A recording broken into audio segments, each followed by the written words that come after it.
A lei anti-bullying acaba de completar um ano de vigência. Apesar dos avanços para combater esse tipo de agressão tão comum nas escolas, ainda é grande o número de crianças e adolescentes que passam por situações vexatórias. Para quem sofre, não é brincadeira. É doloroso e deixa marcas, às vezes para sempre. A jornalista Laila Oliveira cresceu vivendo repetidamente situações de constrangimentos. Na minha época não havia essa discussão em ambiente escolar, né? Muito pouco, porque esse tipo de chacota, seja pela sua cor, né, ou o formato do seu corpo, o seu cabelo, enfim, características que não estão dentro de um padrão normativo de beleza, era tido como brincadeira, né? Não era tido como um ato de preconceito ou bullying, né, ou uma coisa ruim que você faça com o outro, não. Era tido como algo natural, era só uma brincadeira. E quando você se irritava, né, ou quando você questionava aquela ação, você era tido como uma pessoa chata, mal-humorada, né, ou então que o problema estava em você. Né, você que tinha a autoestima baixa e não sabia lidar com aquilo, então era um problema que você tinha que resolver. Não era tido como um problema social. Os anos passaram, mas o bullying ainda é muito presente nas escolas de todo o Brasil. Quase metade dos alunos entrevistados numa pesquisa do IBGE sobre saúde nas escolas dizem ter sofrido algum tipo de constrangimento na vida colegial. Na pesquisa, 39,2% dos estudantes explicam que já se sentiram humilhados, às vezes ou raramente. Já 7,4%, o que equivale a 195 mil alunos, disseram que são constantemente humilhados. E nem todo mundo tem noção do que seja o bullying. Bullying é qualquer maneira de agressão, seja ela verbal, seja ela física, seja ela intimidatória, é colocar apelido nas pessoas, é ameaçar, é tomar algo, é aquilo que deixa psicologicamente ou fisicamente a pessoa afetada e abalada. E geralmente a violência psicológica, né, a ação aonde a pessoa se coloca como ameaçador, inevitavelmente acaba também gerando a parte agressiva da violência física. Acaba atenuando nisso, né? Uma não se separa muito da outra. Quando está acontecendo uma, a possibilidade da outra ocorrer é muito grande também. Na comparação com 2012, a pesquisa do ano passado demonstra que esses números estão crescendo. Naquele ano, 35,3% diziam sofrer essa violência e no ano passado o número chegou a 46,6%. Eu pergunto à psicóloga se seria um aumento de casos ou de registros. A gente sabe que o bullying ele existe há muito tempo. Eu mesma, enquanto criança, enquanto adolescente, eu me lembro de ter passado e vivenciado várias situações nesse sentido. E aí a coisa, ela não acabou, ela não deixou de existir. O que há hoje é o quê? Um entendimento do que seja, há uma nomenclatura do que seja. E aí as pessoas começam a entender mais, tomar mais consciência, saber dos seus direitos, dos seus deveres. E talvez esse aumento ele também esteja atrelado ao fato das pessoas entenderem mais. E aí por entender mais, procura-se mais e se busca uma solução para isso. Que antes, né, há um tempo atrás, há uns anos atrás, se você fosse dizer que estava sendo mexido por um colega, xingado por um colega, não se dava muita importância a isso. A escola não tratava isso de uma maneira com uma certa importância como se trata hoje, que é de reeducar, de mostrar que aquilo pode causar um trauma, de que aquilo deixa outra pessoa triste, de que isso causa outros tipos de violência, né? Que isso pode ser levado para a vida adulta. Então, o fato esse aumento pode sim estar atrelado ao fato da pessoa ter mais consciência.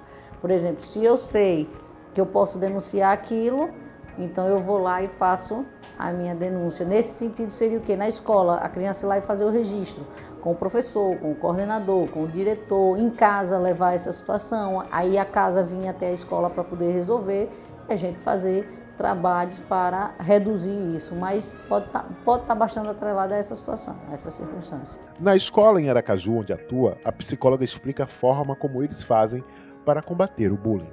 Através do diálogo com os alunos, né? Seja ele numa palestra, seja ele num diálogo à parte, numa situação específica, chamando a família, mostrando qual é o caminho, trabalhando a questão de cidadania e principalmente apresentando o significado da palavra respeito.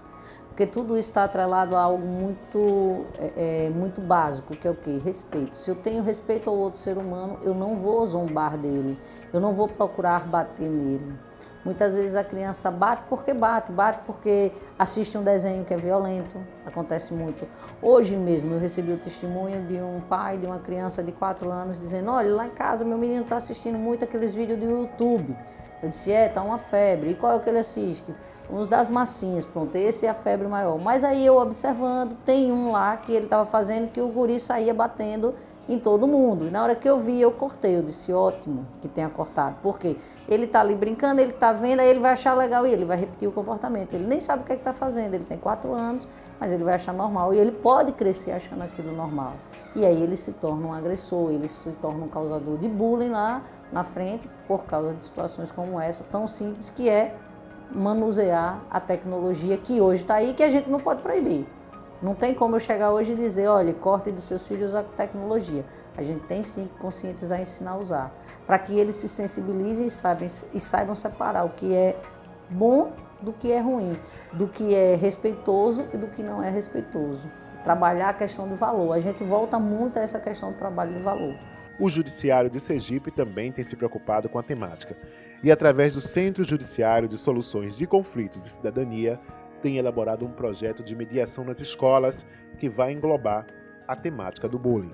Um dos projetos que o Sejusc tem, né, que desenvolve junto à comunidade, é justamente um projeto de mediação escolar.